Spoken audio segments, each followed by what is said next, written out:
being an S3 controller is so much different than an S2 controller.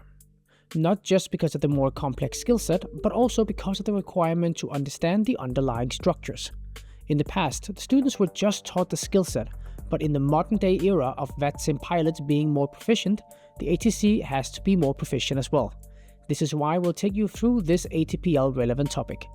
What we need to look at now is the approach structure.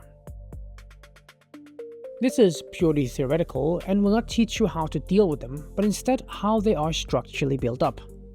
We will in this lesson look at the different kinds of approach phases and structure, as well as the different approach types, such as ILS, RMP, VOR, and NDB. These are the general types of approaches you will find in Denmark. But while the type of approach normally have slight variations, you need to understand that they all, no matter what, adhere to the same kinds of structure.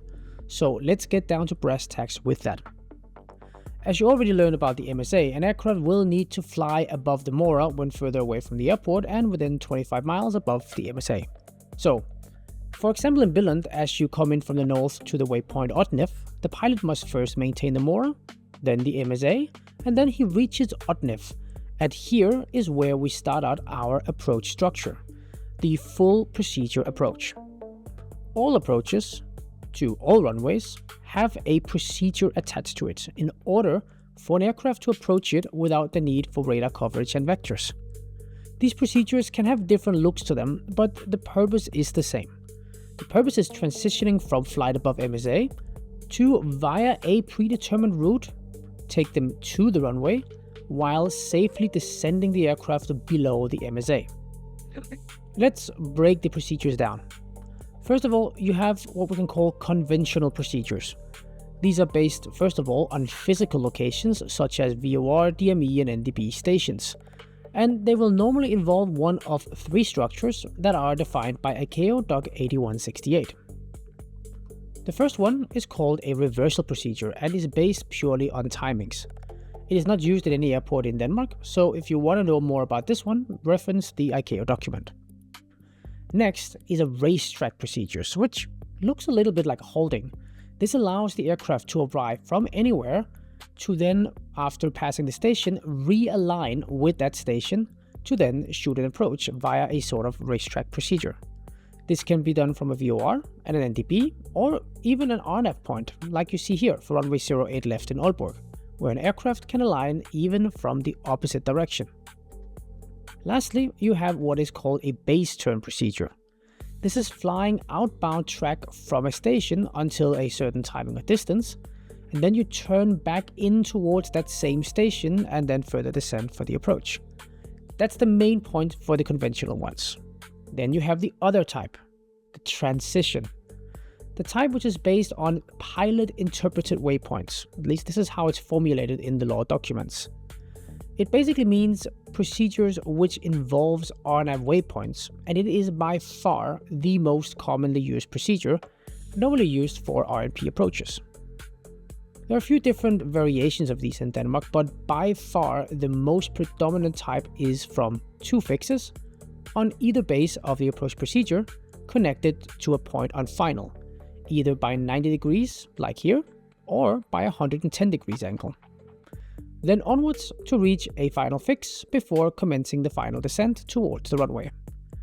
You see these two formats in pretty much every single airport in Denmark these days. So while this is good to know, especially for small airports and old airplanes without GPS, this is the one you in fact will use 95% of the time.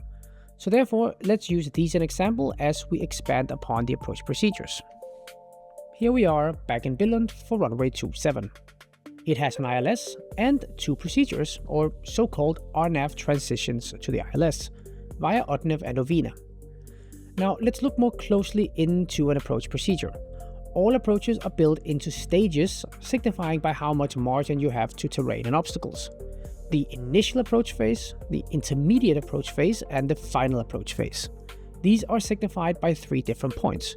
The initial approach fix, the fix where the approach officially starts, marked on the charts by IAF, the intermediate approach fix marked by IF, and the final approach phase marked with an FAF, a FAF, or a FAP on some charts.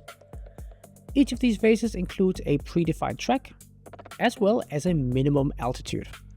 For Billund, for example, you can see here the altitude is 3,000 feet or above, signified over the initial approach fix. That means that the lowest altitude you can go before that fix is 3,000 feet, or the MSA, whichever is higher. Then, as the aircraft flies from the initial approach fix Otnev to the intermediate approach fix of Loksa, you are now officially in the procedure. But you can see that he must still maintain 3,000 feet or above.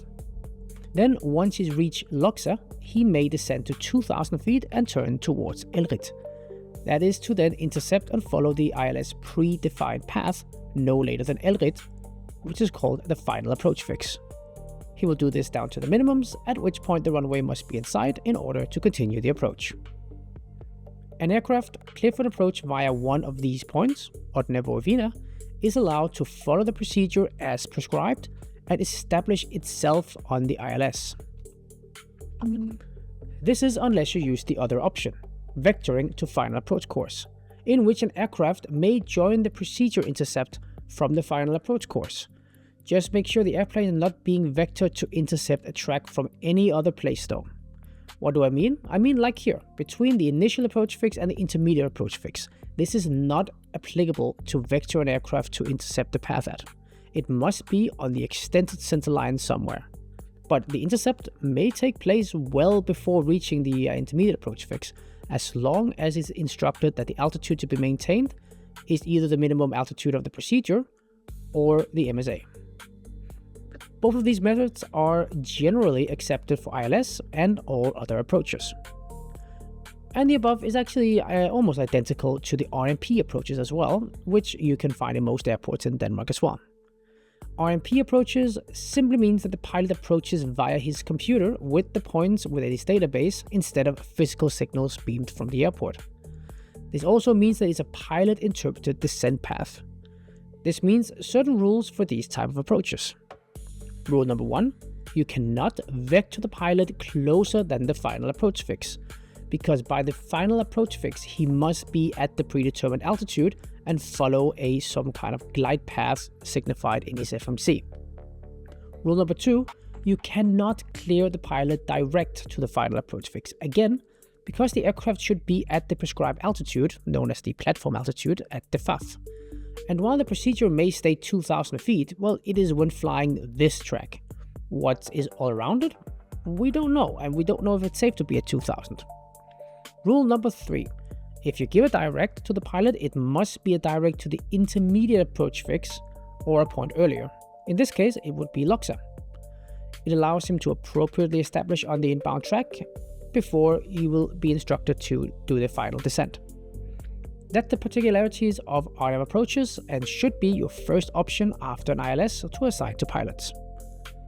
Note that there are some airports in Denmark that does have some slightly differently constructed procedures. Examples are Sønderborg, which looks like this, because it has a TMA and the German border to take into consideration, and also Roskilde has procedures from VOR stations that are built in a little bit like RNAV transitions. These are the main outliers. VOR and NDB approaches are different and more rarely used. For these approaches, you must study the charts, like in Aarhus, where you must clear the aircraft to the NDB, which is called Tango Lima, which will then be preceded by a base turn procedure and established on final. This is the recommended way to use the approach procedure structure, but if you do insist on giving vectors, then just make sure you give a vector to intercept radial 103 for your approach, and to intercept inbound course for an NDB approach. Remember, it must always be to the final inbound course. Last, but certainly not least, there's also a visual approach. The rules are quite simple. The cloud ceiling must be at or above the altitude where the pilot gets cleared for the visual approach so that he can be descended low enough to see the runway.